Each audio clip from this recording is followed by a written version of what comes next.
you could cut all this out, right? Like if I start messing up during the interview and stuff, okay, cool. But I'll be asking the same yeah, question. no, for sure. I ain't doing one of these in so long, but Welcome back to the I'm So Portland podcast. I'm your host, Marcus Sparrow, aka June.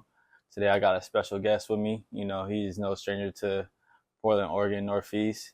You know, Benson Tech alumni. You feel me? You know, he's well known in the fashion industry around here. And, you know, so big, you know, he took it elsewhere, all the way to the other side of the state. You feel me? So I'm going to take no longer to introduce, you know, a good friend of mine, Montrail. Some might know him as Truck, but his brand is Optique, and he's here to show off a few pieces for us. so, What's yeah. up? Welcome, bro. What's up, bro? How you been, bro? Chilling, bro. For sure. Staying busy, you know. For sure. Show us what you got, man. But right now I'm gonna start with these because these was the first collab piece I did. My boy Seven. We did a Nike Air Force One concept called Puzzle Vision. You know, if you can see right now, this is my base logo, the eye that I got right here. You know, we called it Puzzle Vision because it's kind of like creating the thoughts of creating like your vision and how separated it can be. And, you know, just putting it together on the shoe and making it, you know, look dope and creative, you know. And we did these ones just recently. These not released yet, but this is another Puzzle Vision piece that me and him did. But I'll be asking the same question. Yeah, no, for sure. I ain't doing one of these in so long, but this is my other one called the Puzzle Vision Air Force One. Me and Seven did. And then right here we got my Entrepreneurial hats that I dropped in New York that went with this collection with these hoodies. So it's a couple of pieces. I dropped a lot of things. I did bags, did a lot of sweaters. I kind of came up off of doing a lot of sweaters, doing a lot of pop-ups in Portland. Dropped sweats, sweatsuits, hats, you know, a lot of graphic stuff. I've done my main logo though is the eye and then the signature. But then after that, I started doing a bunch of graphic designs as well. So I'm just, you know, just trying to dip my hands all the way into the fashion bag, not trying to go too crazy, but keeping it a lot like luxury streetwear. That's my motto, and that's my aim of what I go do. For sure. All right, now we got that. How you been, bro? Like, you been traveling, bro? You took your brand all the way to New York? Yeah, me and my mentor Ramon Blackburn. He's a Portland native. Okay. A lot of the OGs would know who he is back in Portland and stuff. Like our parents and stuff know who he is. He had a brand called Marquise Ramon back in the day. He moved to New York 25 years after like 1998, 97, somewhere around there. Oh, damn. And started pushing his stuff out there. He got like a pretty good relationship with my family, and like he knew me growing up and seeing like the stuff that I was doing, and never like formally introduced himself to me. Like he would just be watching and stuff, and somewhere around I already knew who he was though, but like somewhere around the lines, we just crossed paths and became in contact. And the first time I went out to New York, the first thing I did was went to a store, and then from there on out, it's kind of just been the rest is history. Yeah, the rest was history. Man. After that, you know, we got 2 stores out in. One store in West New York, that's the one that I work at, and that's the one that I, you know, pretty much run. And then we got another store in Inglewood, New Jersey. So, pretty. Oh, that's what's up. Pretty. Before we get into all that, though, give me a little, you know, brief rundown, you know, who you are, you know, where was you born and raised, you know, just a little background about you. I'm a Northeast Portland native. I went to Boise, you know, that's where For sure. me and my boy, you know, it's a full circle moment. Me and Marcus met at Boise. After Boise, I ended up going to Beaumont Middle School. After Beaumont, I did 2 years at Grant, and then I did 2 years at Benson. I graduated Benson Tech, 2016. Hey, man, them Boise days was lit, Crazy, bro. Yeah, no, Boise.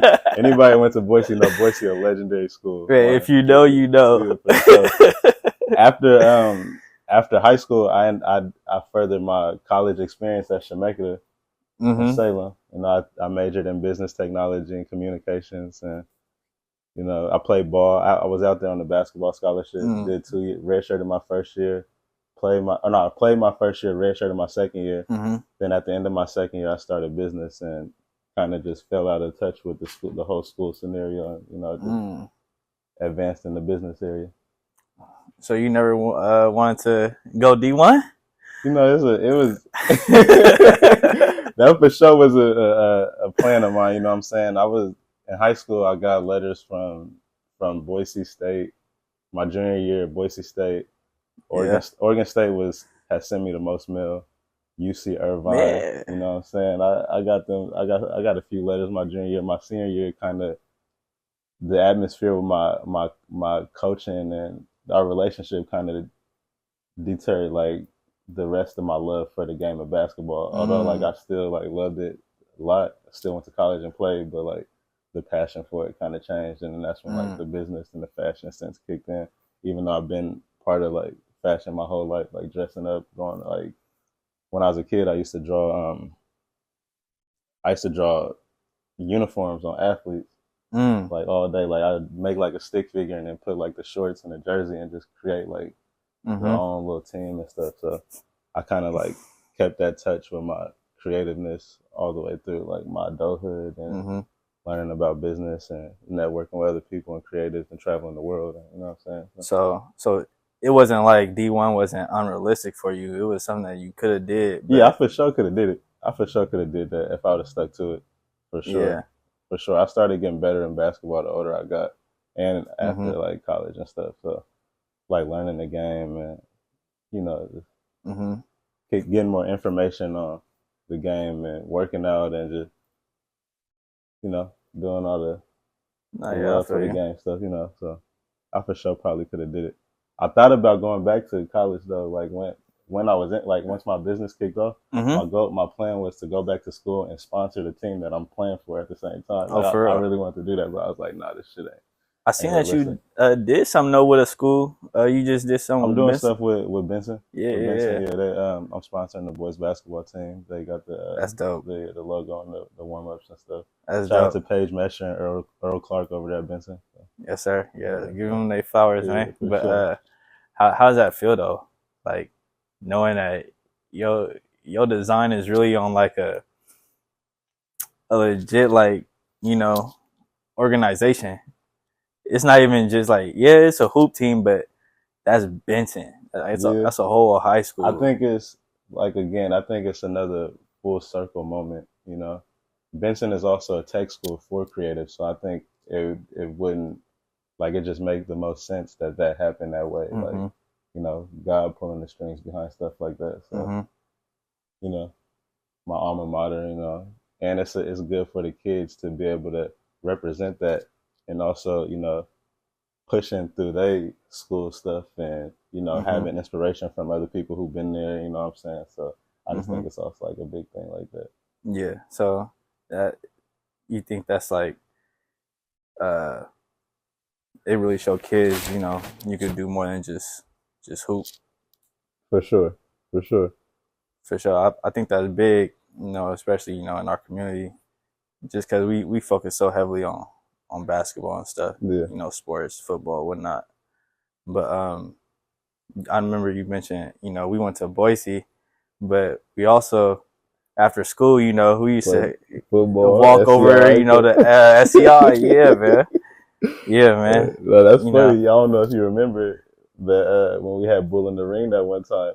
So I don't know if you remember when we was kids, when we was like in 3rd, 4th grade, we was like the heaviest hitters on the team. Yeah. And the coaches used to always try to make me and you go heads up. Always, bro. Joe used to be crazy. Always, bro. Like, I feel like, I don't know. I mean, I look back on it now as like, whatever, but I always feel like I was getting compared to you or whatnot. For sure, probably. But, we play some of the same positions though. In middle school too. For sure.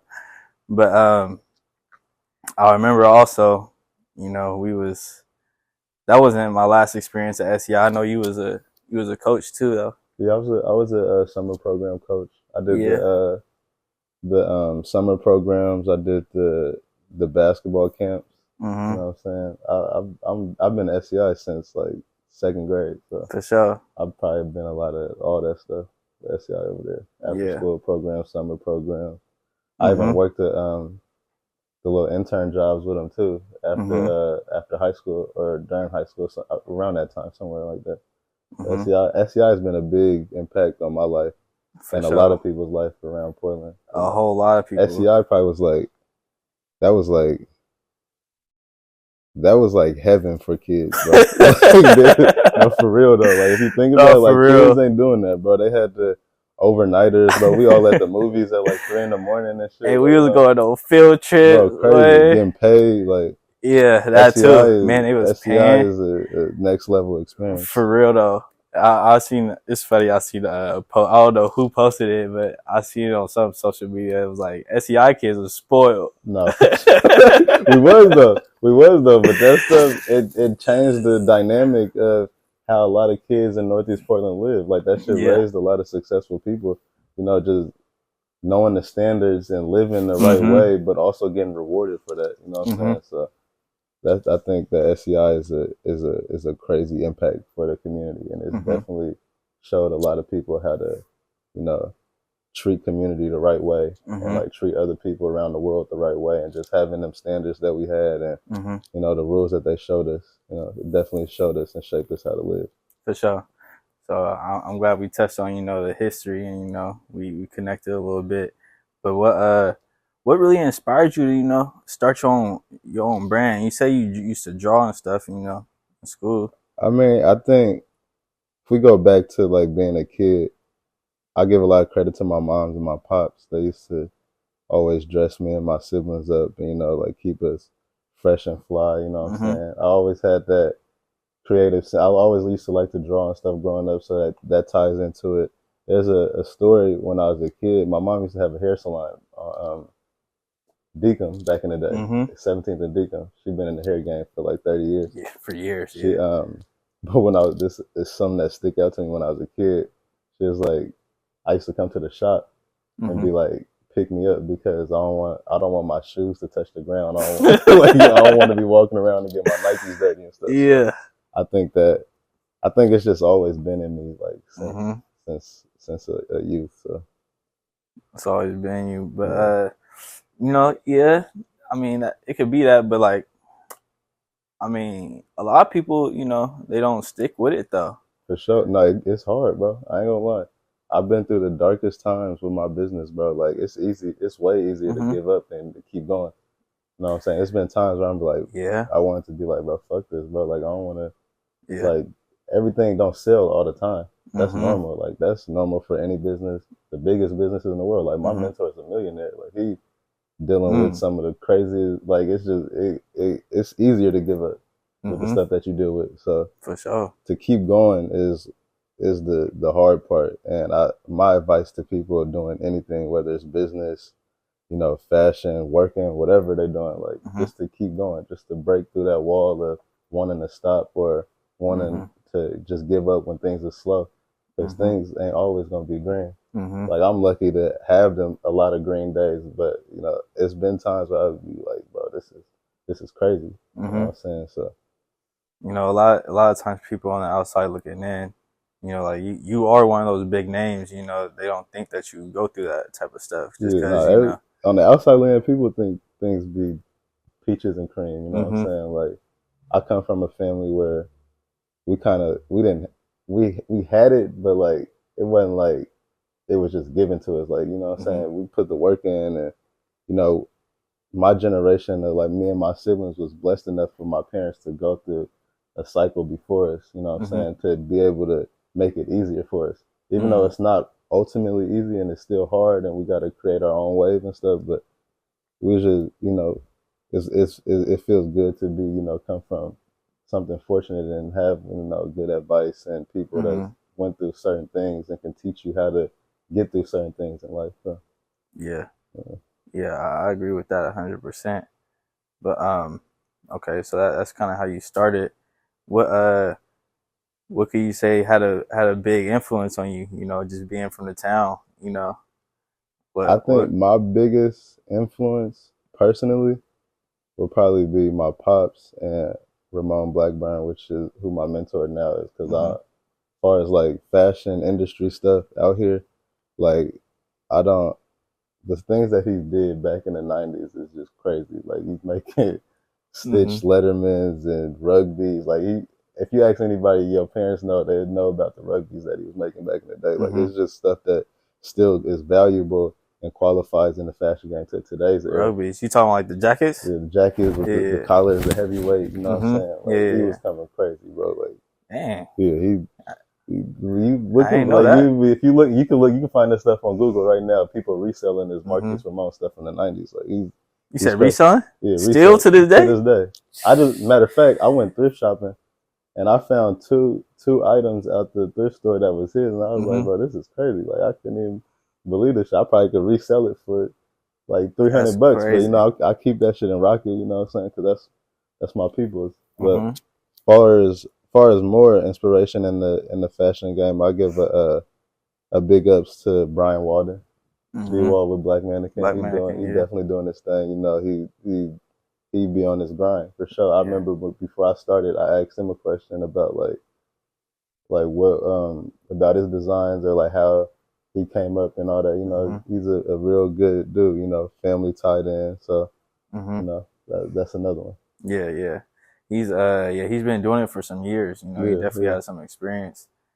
It's funny that you said that too, because you're not the first person to mention him either. Yeah. No, You B know. Wall, he's definitely a Portland umpire out here Uh-huh. in this generation. So you know That's good. he's definitely doing his thing. That's good. You giving people their roses for Yeah, real for here. sure. I love that. You know, you had said something about,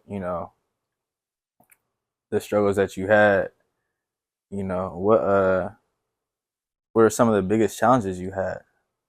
And Um, you say you ain't gonna always sell nothing, but as far as in the business world, I feel like the biggest challenges that I faced probably have been when things like in my earlier days. Now it don't really bother me as much because I see like how other people have dealt with it in mm-hmm. bigger shoes than I'm in, and it's kind of like damn, like I be tripping off these little small, you know, peanut things. Like it don't Mm-hmm. even it ain't even as big on the scale. Like these people dealing with Nike and people dealing Oh with yeah, for like sure. these big corporate businesses, and they have to sell their stuff in their stores, and if they don't, they gotta, you know, it's hitting them on the end, you know what I'm saying, in Mm-hmm. their personal life and their bills, and they gotta come out of, you know, spend these thousands of dollars to try to make things happen and maneuver, you know what I'm saying? It's Yeah. just, but with that, I think my biggest challenges have been like in the early stages when things have been slow. I would like down myself when Mm-hmm. I didn't really need to, you know what I'm saying? Like, because everything changes and things change more the more like the harder you work. So Mm-hmm. if I stop when things is going slow, then I'm screwed. So in other words, you'll you always gonna run into problems. Yeah, you always gonna run into problems, bro. Like especially dealing with business, bro. And business is completely separate from personal. So Mm-hmm. you could be having a great life in business, but then your family and personal life is screwed. Or you could be Mm-hmm. having a bad like your business could be going bad, and then your personal life is good, but your personal life is bad too at the same time, and it's Mm-hmm. just like your mental gonna be like, bro, this shit is crazy. So Like it's so many things. yeah. I think that the best way to treat it with life and business and personal is just staying positive Mm-hmm. because everybody's going through something and everybody's like everything is never gonna be perfect. You know what I'm Mm-hmm. saying? Everything always things always happen. It's just how life goes. Like Yeah. that's just what it is. I mean, sometimes it can be hard to stay positive though. Especially you young, you got your thing going on, and just being. I feel like not even just Portland, any city, or around the United States, you always gonna have some people that will prey on your downfall. No, for sure. It's always gonna be that. Yeah. Especially the higher you go up. Uh-huh. People want to see you doing good, but you know, never want to see you doing better than them. That's Mm-hmm. just like the saying, and that's some real stuff. Mm-hmm. But me going to New York and stuff, I feel like that humbled me a lot with like how I treat a lot of situations with like within business and in my personal relationships with people Mm-hmm. because out there it's intimidating. Like you think out here it's probably like 10 creators. Over there it's like 10 million. So it's like For You real? run it, yeah, it's something, bro. It's the fashion mecca, bro, in the United Yeah. States. You know what I'm saying? Like Yeah, that's true. New York is the closest thing to like Paris, London, and like all these other places Mhm. like Japan and shit compared to like the fashion industry and the fashion game. So like Mhm. over there, it's just it can get really intimidating. You know what I'm Mhm. saying? So I've kind of worked my way through that and around it, like just getting comfortable with meeting new creatives and meeting these people that Mhm. be are doing better than me and on the same level and even below. Like it's just a lot of creativity going on out there, Mhm. which kind of like helped me stay grounded on like how I want to move. So Mhm. Kept you humble. yeah, it kept me humble for sure. You had mentioned, growing up, y'all kind of had it, but y'all kind of didn't. But um, how you mentioned your mom, having her own business, her own hair salon. So, do you feel like that was kind of like an advantage for you in the business world? Just seeing how these other people operate. Most definitely, I think my mom dealing with business and stuff and seeing how she handled her situations of business and just the professionalism behind things Mm. that definitely helped me with like the things that I do because I seen it firsthand. You Mm-hmm. know, I seen her run 4 to 5 different salons and stuff doing her thing. You know what I'm Dang. saying? I seen the ups and downs. I seen the good and the bad. Like I definitely think that for sure has helped me with like my Mm-hmm. business stuff. You know. Mm-hmm. Yeah, that could be intimidating too, though, having all that going on. But how do you really balance it though? Like your personal, your business, and then you gotta push your brand, you gotta create for your brand, you gotta market your brand. Mm-hmm. How you balance everything, bro?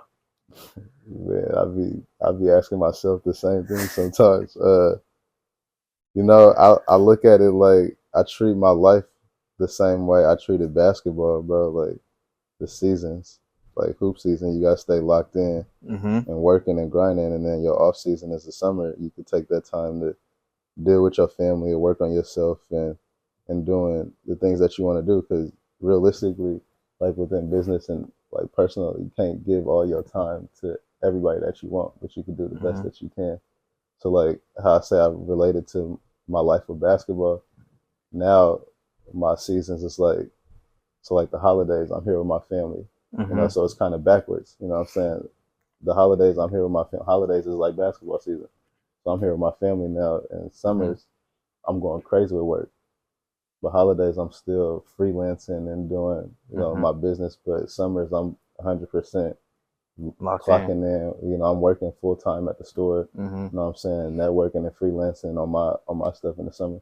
So you try to like So do you try to like get ahead during those times, like when you locked in, and like so you can take a break For sure, or I keep a planner. I keep a 12-month planner. write stuff down? Yeah, break stuff down and things that I want to do. Like I got drops already cooked up for the Mm-hmm. summer and the seasons and stuff. So I think that writing stuff down and keeping a calendar kind of is Mm-hmm. definitely key if you're doing business or anything you're doing. I think it's good to write that stuff down on Mm-hmm. the days ahead and just plan because it keep you prepared.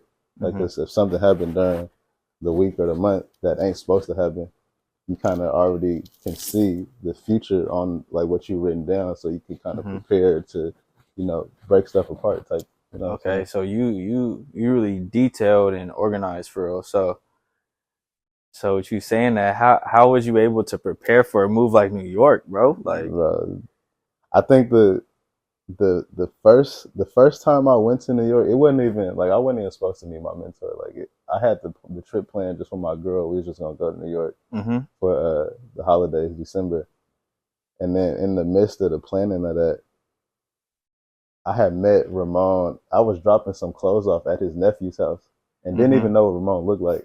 You know what I'm saying? This 5 years ago. I didn't even know what the nigga looked like. Yeah, You that's know what I'm saying? I just crazy. knew who he was in his brand. Uh-huh. But he knew who I was. He was cool. He was hella cool with my pops and my mom and Mm-hmm. So when I did that, I kind of was mad when I left because they told me that Ramon was there. I was like, bro, why y'all niggas ain't tell me Yeah. this dude is here? Like, this is somebody I look up to. Like, you know what I'm saying? I know the Mm-hmm. stuff that he did back in the day and all that. And then later down the line, when I went out to New York December, shortly after that scenario, I went out to the store, locked in with him, you know, built a relationship over them 5 years. Mm-hmm. And within them 5 years, I've been going back and forth like from time to time. And before that, I moved to Texas, so it was kind of closer to New York. I would fly to Texas, have my spot out there, and then fly to New York from Texas, and I'll be back and forth from Dallas and in New York. And within them 5 years, and then here we is today. I'm there full time in the summers. You know, just So it just kind of just played out through natural. so it wasn't nothing that was just like boom. Yeah, I'm in New York. Nah, that. It feel like it happened overnight, Mm-hmm. but it really been a process. It really been a process. You know, it like I just this last year was the first time I ever even been inside his house. You know what I'm saying? And we like this though, like so it's really you know what I'm saying. It's just, 5 years later. Yeah. It's definitely been a process with you know the whole New York transition and meeting people out there. Mm-hmm. You know, it's just been 5 years of just work and networking. You know. So in other words, it's not what you know; it could be who you know sometimes. Definitely, You know, definitely. You know, there's people in the NBA right now based off of who they know. You know what I'm saying? I know people. Hey, Bronny. You know what I'm saying? Like it's definitely that's just how the world works, bro. Like yeah, half of it is work, and then the other half is who you know and what you know. You know what I'm saying? So that's just the American way out here, bro. You know, that's just how things is. I ain't even gonna say American way. I'm gonna say all around the world. Like who you know can lead you into doors, and who you network with can lead you into doors, and then the work and your effort that you put in is just what's gonna take care of the rest. Yeah, that's definitely that's how I grew up. That's one thing that my dad told me. It's not what you know, it's who you know. For sure. And you know, just you just talking right now in your experience, like you could definitely see how that play out. But what you call it? Do you so besides you said your dad knew him, but that's not how y'all really got connected. Yeah, no, really that's it's funny though because he's older than my dad too. So when my dad was coming up, they had this circle called Greenleaf. All the OGs probably know about it. It was like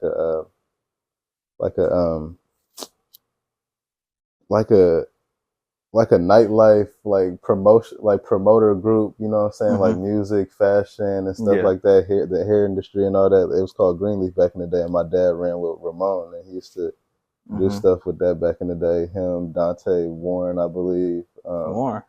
Yeah. Dante Warren. Tay Warren. I'm younger, so I don't really know everybody in the group. I just know like a couple of them, you know what I'm saying? But yeah, they had that back in the day. And then me and Ramon we met on our own terms. Like I said, I was dropping. That's I already crazy. knew who he was, but I was dropping. So I had sold a sweatsuit to his nephew, and he was sitting at the table. And it's funny though, because we talk about this all the time.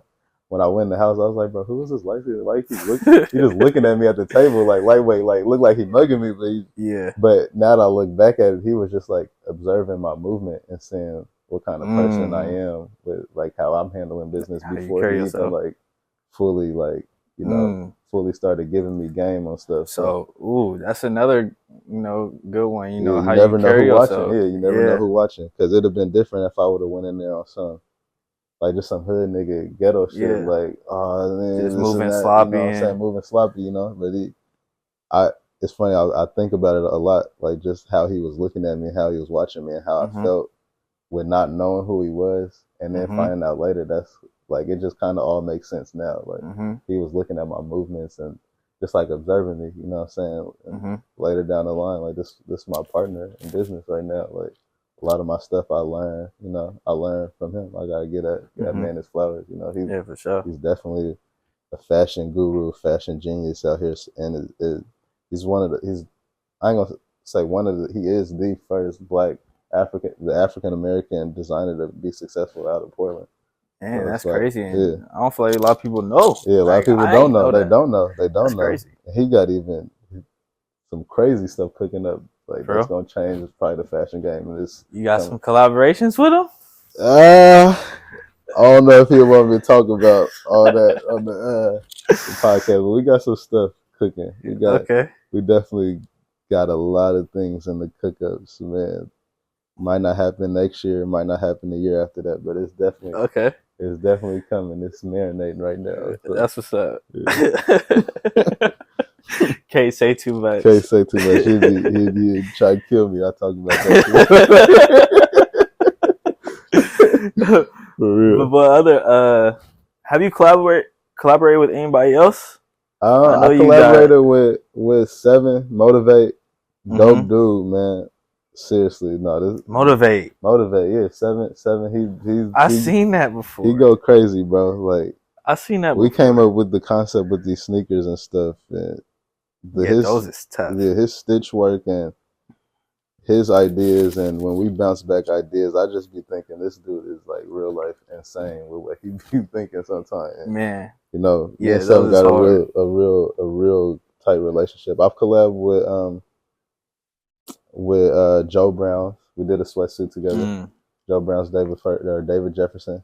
Shout out David Stacking Kicks too. He been in the game too as well. Older cat. You know what I'm saying? But yeah, I've done collabs with Joe Brown's the popcorn. You know, since 1931 or something like that. They have popcorn, the Lloyd Center. Yeah, Lloyd Center popcorn. Yeah. And I've done collabs with Seven, man. You know, okay. For sure. You got any more collabs coming out? I got some stuff. I got some stuff in the notes with people. It's just a time thing, you know what I'm saying? Yeah. I don't want to talk about like the specific names until like the stuff really come out, you know what I'm saying? But it's definitely, I definitely got to work with a few other people in Portland that we got some cookups going on. Okay. I'm also I've been working on a Nike gig for like 8 years, bro. I seen that. What you got going on with them? I don't want to speak too much on it, but I'm just working. Come on, you gotta give a tease. This is a little apparel design, sneaker design stuff. Sneakers? Okay. Contracted stuff. I got a couple meetings coming up with that, so it's just something I've been trying to stick with and stay consistent with.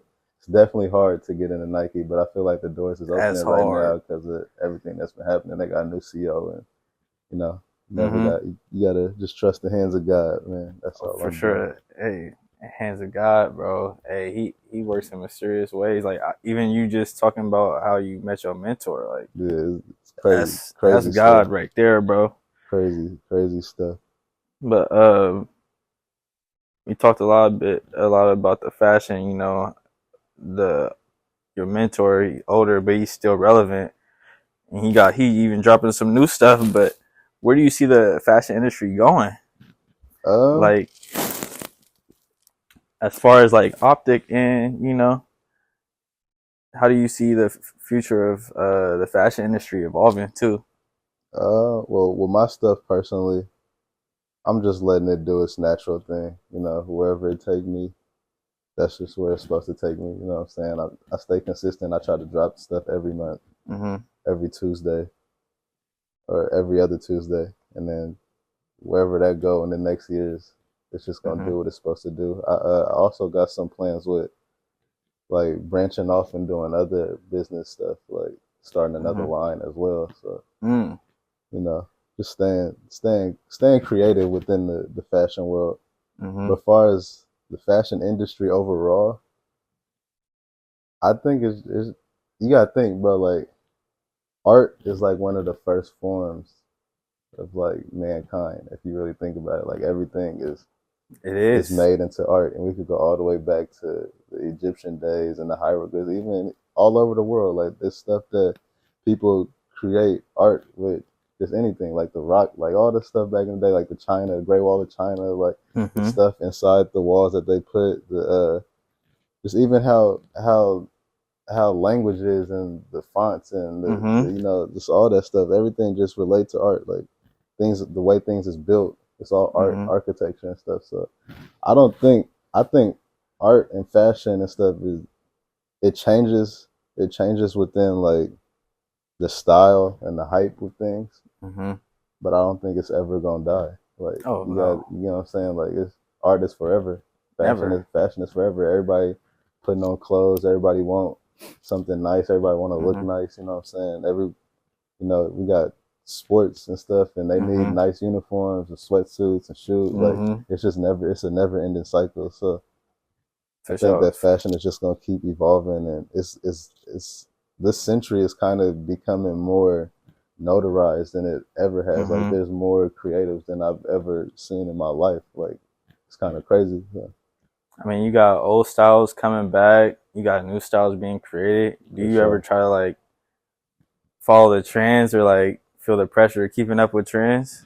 Nah, I just kind of really just go with what I feel. Mm-hmm. Really, I just like things that look appealing to me or what I think would look good on somebody else. You know what I'm Mm-hmm. saying?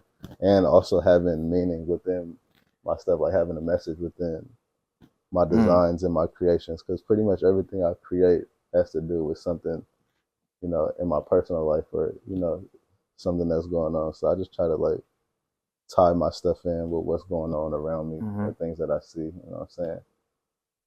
As far as your what was the meaning behind Optic, like your logo and stuff? So when I started, it was Optic, like OPTIC, Mm-hmm. and then I switched it over to Optique, which is a French word of the same thing because my French inheritance. I don't know if you know, Montrail Xavier Menifee is a French name. I didn't know that. I come from French inheritance. My great What? grandma, yeah, yeah, Hey, that's yeah. A lot of crazy. people don't know I that. did not know that. A lot of people don't know that. My great grandma's French, French and Creole. You know what I'm saying? They came from Louisiana. Uh-huh. Um, So you got that's some roots in Louisiana? well, yeah. They moved from Louisiana and then migrated over to Texas, Fort Worth, Texas. You know Okay, what I'm saying? okay. So that's why I switched the word to French. But the original meaning behind optic is your eyes, being able to see, Mm-hmm. and the motto of it has always been being able to see what you can achieve, Mm. whether that's good or bad or however people want to narrate it for their personal experience. You know what I'm saying? So I Mm-hmm. kind of just want to make it for the people to be successful, no Mm-hmm. matter what they're doing. Having a vision to be able to see what you can succeed in is kind of created its own story because I started the brand with 2 shirts. Mm-hmm.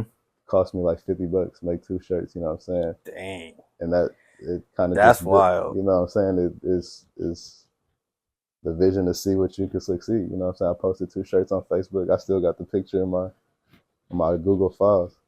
Posted a picture of my mom's backyard. Made some business Whoa. cards. And it kind of Hey, just took that's off. crazy. I didn't know that. That's Yeah, wild, bro. yeah, That's nah, it mind did. blowing. It's really been out 50 the. bucks. So Yeah, it don't take a lot. yeah, don't take a lot, bro.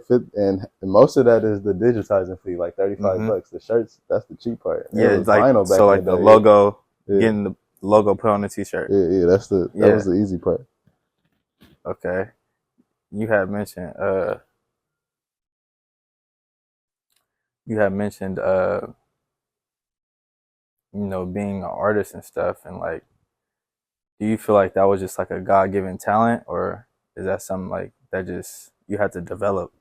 Uh, I would say some of it is, most of it is definitely God given. Man, I give all my praise to God with the stuff that I'm able to do because without Him, there'd be no me. You know what I'm saying? Mm-hmm. So I think the creative part, that's just me being into artistic stuff, Mm-hmm. expanding my mind on, creativeness and stuff like that. But definitely Mm-hmm. most of the stuff that I do and how I'm even able to push this stuff is got a lot to do with God being behind me because without him, without God, I'd have broke down a long time ago. You For know what I'm sure. saying? So, I could relate to that yeah. for sure. How is um how is your spiritual journey, like influence your entrepreneurial journey? Um, How just is that? staying resilient. Mm-hmm. You know what I'm saying? It's easy to take the negative route. You know, Yeah. just like in the cartoons and stuff, you got the angel on one shoulder, the devil on the other shoulder, Mm-hmm. to telling you stuff. So, it's just staying resilient, listening to them positive thoughts, listening to all the stuff that's Mm-hmm. make you feeling good, and not the stuff that's got you questioning other things like, man, maybe should I really do this? Or, you know what I'm saying? You really got to tap into the positive when, especially in business, because you're dealing with money, and money is not always Roots good. all You know evil. what I'm saying? They say money can be the root to all evil. Yeah, could be. Yeah, it could be if you use it the wrong way. But when you listening to them positive thoughts and doing all the positive stuff within that, God gonna take care of the rest. You know what I'm saying? Like it's easy to drown and trying to make the money and doing it for the money when that's really not what it's about. Like you got to do it for what you love, and you know what I'm saying. Like, and I really love fashion, and I really have a high passion for arts and creativeness and stuff like that. So I even make music and stuff too, but I don't like. I'm talented with this stuff. Like people, I've never heard like a bad, feedback from my music, but I'm not passionate about it. I'm more passionate with the fashion side of things. You know what I'm saying? And it's just something you do for fun. yeah, so I do it because my sister. You know what I'm saying? She really pushed that stuff, and I don't want her feeling like she alone. You know what I'm saying? We grew up putting on YouTube beats in her room, and I'd come in her room and try to out rap her and stuff. You know what I'm everything. saying? Like Instrumentals. yeah, we putting on instrumentals, recording each other on Snapchat and shit, just going back and forth. And I know she's really passionate about that, and I'm a big brother, so I gotta lead the way or make somebody feel comfortable somehow. You know what I'm saying? So I do that as a hobby, and for her to feel like she got like an extra kick behind her, or she's not doing it by herself. You know what I'm saying? So, it's easier, got somebody with you. But that's all good stuff, bro. Last question for you. What's some good advice you could give for somebody that has big dreams and aspirations with fashion, but they don't really know where to start? I would just tell them to use your phone. Man. Use your phone, because you make it sound simple though. Yeah, it's crazy. Back then it used to be a little different. For me, it wasn't really like that. You couldn't get all the. I mean, we was in the phone era, but like we was like the beginning stages of that stuff. So like now you can really just get on your phone and really ask your phone like, where do I go to? Where can I get a blank T-shirt? Where can I go to a print shop? Where's the embroidery shop? Like the rest is on the person to go do. My advice to the person doing that is to keep searching, because everybody out here is still searching. You know what I'm saying? Like Nike just got a new CEO. They still searching for stuff. Like they got like these jobs is still searching for people. You know what I'm saying? Like nothing like is gonna stop. Like people just got to keep going, and people got to utilize humanity. Like we humans, bro. Like we build shit for real. Like we built the America. So I think people should just apply. Just start. Yeah, just go. Like how Nike say, just do it. You really just gotta go and do it. Like you gotta. If you don't do it, nobody else is gonna do it for you. For real. So I think, just getting on the grind and doing your own research and getting your own resources, and once you do that, the people you meet it's just gonna happen naturally. Like you go into, it's been many a times I go in a t-shirt shop and see like, this is like Deion Sanders' son should do, like, you know what I'm saying? Like we just in there doing the same thing. He's already rich, you know what I'm saying? Like I'm trying to make it, but you just you meet certain people across the same lines of wanting to be successful. You know what I'm saying? So that's my personal experience and my advice with that. Just keep going. Keep opening your own doors. The more you do that, doors is naturally going to open for you. Just don't stop and give up. So put yourself out there. Yeah. For real. The worst thing you can do in life is stop and give up. Because our rent ain't stopping. So you for know real. What I'm saying? Like bills ain't stopping, so we can't stop. You know what I'm saying? Like you just don't work, you don't eat. Yeah, you don't work, ain't nothing gonna happen for you. You know what for real. Somebody's still gonna try to get that money from you, bro. Like, it don't matter what it is. That's just how life works. That's how the economy is out here, and that's just how we gotta move. Hey, that economy, that's a whole different topic. Yeah. For sure. But nah, bro, like for real, I really appreciate you, coming through, bro. You gave a lot. It's love, man. Oh yeah, always, bro. we're gonna have to connect, again when you do get some more drops, collaborate, give me some updates, but I really appreciate you for Nah, coming on, bro. thank you for having me, man. Full circle moment. For sure. I'm glad I could be able to express my stories and the things that I've been through to the public, because a lot of people really don't know. A lot of people out here be questioning and trying to like play the guessing game on what really be going on and don't really be even know half of it. You know what I'm saying? A lot of, I hear negative things. I hear a lot of positive, but like, I'm glad you got a podcast where people can really express what's really going on in the day-to-day life between people. So for sure, it's a dope thing. And that's what we're here for, bro. Sure. Tell your story, because you never know who's gonna be impacted by that. Sure. Somebody might be going through the same stuff and be wanting to give up, but they hear somebody that pushed through them barriers and like I'm still pushing through stuff. It's so many things I'm dealing with right now, and I still like.